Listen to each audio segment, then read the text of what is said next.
Welcome to Development Book Club. Today we continue with King, Warrior, Magician, Lover, and we're on the fourth archetype, the Lover. Lots to say here from the author. So first thing off the bat is that an erect penis is of course a sexual symbol, but it's also a symbol of life force itself. The Greeks, for example, spoke of many loves, agape, philia, eros, eros being the one we're talking about here. They had more also a narrow sense of a phallic or sexual love, and also in a wider sense of a love bonding and uniting the urges or all things really. The lover is the primal energy pattern of what we could call vividness, aliveness, and passion. The lover's drive to satisfy our primal or primary hungers like sex, food, well-being, reproduction, creative adaptation to life's hardships, and ultimately a sense of meaning. That's where the lover really operates. So the lover in its fullness is the archetype of play and display, of being in the world of sensuous pleasure in one's body without shame. So he is sensitive, he's able to empathize and feel, even physically, the world and things around him. Along with his sensitivity to all inner and outer things comes passion. And passion comes from the Greek suffering, so there's something to worry about here, to be concerned with. The lover's connectedness is not primarily intellectual, so it's a felt thing, and all of life is art to him. Cultural background here, they give a lot of examples of lovers from all cultures, east, west, north, south, all that. The shadow lovers are the addict, and the impotent lover. So the addict, their mantra, the question would be sort of, why should I put any limits on my sensual or sexual experiences of this vast world, a world that holds unending pleasures for me? So for the addict, of course, sex is just one manifestation of this shadow energy. Drugs, food, and even any sensual input at all can be addictive, as we know. So he becomes enmeshed in the world of sights, sounds, smells, and tactile sensations. In this enmeshment, no clear boundaries. For the addict, the world presents itself as a tantalizing fragment of a lost whole. So caught in the foreground, the specifics, the trees, so to speak, he can't see the underlying background of the forest, the oneness that would bring him a calm and stability to his life. The passive shadow of the lover, on the other hand, is the impotent lover. And this is the man that what psychologists describe as a flat affect, like no emotion and just chronically depressed. Lack of enthusiasm, a lack of vividness, a lack of aliveness. So chronic depression, again.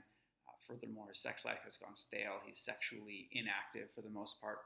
And this can be from boredom with his mates, or anger in a relationship, or job troubles, money worries, or just being emasculated by the feminine or other men in his life.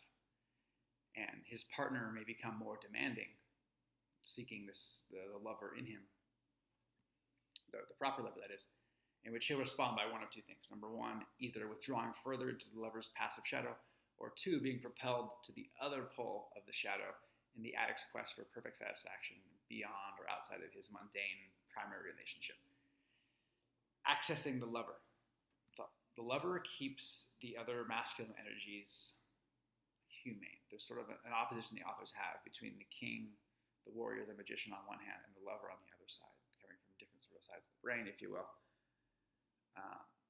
And so that they can relate to each other in real life situations that human beings struggling in our difficult world.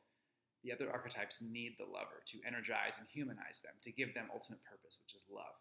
And without the lover, the other ones become sadistic.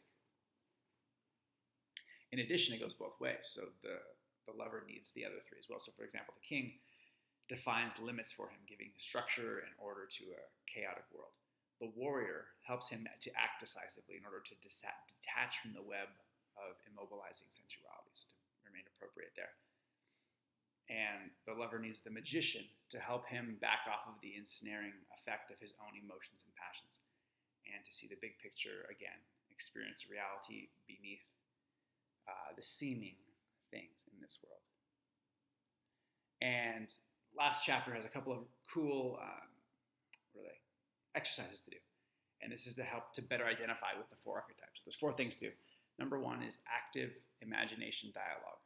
This is where you have like the voices of the different archetypes or shadows in your head, and you write out a dialogue for them, because we have these voices, and to acknowledge that and to get that on the paper can be helpful. Number 2 is invocation, and this is where you actually, according to the authors, pray to the archetypes as if they were deities or gods, actively imagining them, staring at pictures of them, etc. Number 3 is admiring men. What images and thoughts do we, or the idea that what images and thoughts that we evoke determine to a large extent not only how things look to us, but how they actually are in our reality. So who are we looking at? What kind of media are we consuming, etc. And then the as-if frame, which is a favorite from before this book. So the as-if, this is like how an actor gets into character. They act as if they're somebody else, right? And this can be very powerful. Act as if I am already a king, or act as if I am an amazing, balanced lover, magician, warrior.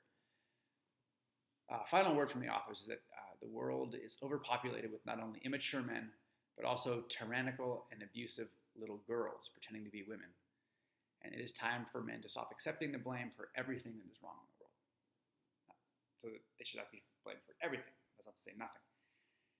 And they had a really cool word in this that says, going back to patriarchy, saying that we don't actually have a patriarchal society. We have which would be like a proper man ruling.